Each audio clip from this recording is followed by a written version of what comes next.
జై శ్రీమన్నారాయణ. అడియన్ రామానుజదాస్. ఈరోజు మనము దేవతా ఉపచారాల గురించి మాట్లాడుకుందాం.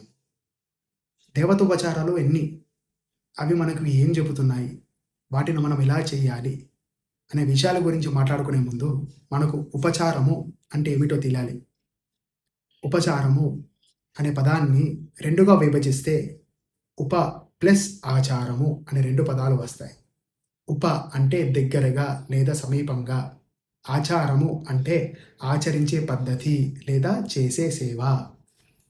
దేవతా ఉపచారము అంటే భగవంతుడికి సమీపంగా చేరి ఆచరించే పద్ధతి లేదా చేసే సేవ అని అర్థం.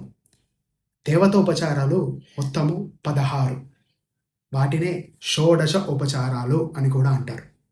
అవి ఏమిటి అంటే ఆవాహనము, ఆసనము, పాద్యము, అర్ఘ్యము, ఆచమనీయము, స్నానము, వస్త్రము, యజ్ఞోపవీతము, గంధము, పుష్పము, ధూపము, దీపము, నైవేద్యము, తాంబూలము, నీరాజనము, మంత్రపుష్పము. ఇవి 16 ఉపచారాలు. వీటిని ఎలా చేయాలి అని తెలుసుకునే ముందు మనము ఇంటికి అతిథులు వస్తే ఎంతో నిష్టగా, ఎంతో ప్రేమతో వాళ్ళకి సేవలు చేస్తాం కదా. అట్లాంటిది అఖిలాండ కోటి బ్రహ్మాండ నాయకుడు, సచ్చిదానంద స్వరూపుడైన భగవంతుడు మన ఇంటికి వస్తే ఎంత ప్రేమతో, ఎంత నిష్టతో చేయాలి. అందుకే ఈ షోడశోపచారాలు ఒక్కొక్కటి ఎలా చేయాలి అన్న విధానాన్ని ఇక్కడ తెలుసుకుందాం. ఆవాహనము అంటే మన మనస్సుతో సంబంధించింది. దీని మానసిక ఉపచారము అంటారు. ఇది ఉన్న ఉపచారాలన్నిట్లలో గొప్ప ఉపచారం. దీనిలో మన ఏకాగ్రత భగవంతుడిపైనే నిమగ్నమై ఉండాలి. మనము భగవంతుడి స్వరూపాన్ని ధ్యానం చేస్తూ ఆ స్వరూపంతో కూడిన భగవంతుడు మన ఇంటికి లేదా మన పూజా స్థలానికి వచ్చినట్టు ఊహించుకోవడము, భావన చెందడమే ఈ ఆవాహనము. మనము ఎంత గొప్పగా ఊహించుకొని ఎంత నిష్టగా భావన చెందుతామో అంత త్వరగా భగవంతుడు మన వద్దకు చేరుతాడు అని ప్రతీతి. అలాగే భగవంతుడు ఇక్కడికి వచ్చినాక మనము ఆయనకి సుఖంగా ఆసీనుడు అవ్వడానికి సమర్పించేదే ఆసనము. అలాగే మనం చేసే నిత్య పాపాలతో మలినమైపోయి ఉంటాయి ఆయన పాదాలు. ఆ పాదాలను శుభ్రపరచడానికి సమర్పించేదే పాద్యము. నిరంతరము మనకు అభయాన్ని ప్రసాదిస్తూ మనను దీవిస్తూ ఉండే ఆ భగవంతుడి చేతులు ఎంతో కష్టానికి లోనై ఉంటాయి. ఆ చేతులని శాంతింపజేయడానికి సమర్పించేదే అర్ఘ్యము.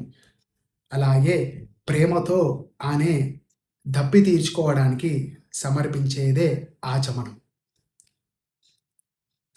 ఎంతో దూరం నుంచి మనము పిలవగానే ప్రయాణం చేసి వచ్చిన భగవంతుడి శరీరము ఎంతో అలసిపోయి ఉంటుంది.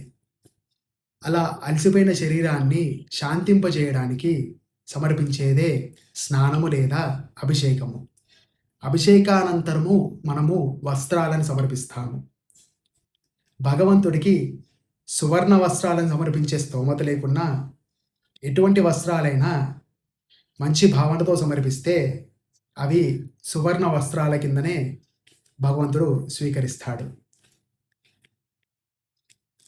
అలాగే ఎటువంటి అధర్మ మార్గాన్ని పట్టకుండా ధర్మ మార్గాన్ని తప్పకుండా ఉండడానికి సమర్పించేదే యజ్ఞోపవీతము. ఈ శరీరము, ఈ మానవ శరీరం నుండి వచ్చే దుర్గంధాలేవి భగవంతుణ్ణి చేరకూడదు అని సమర్పించేదే గంధము.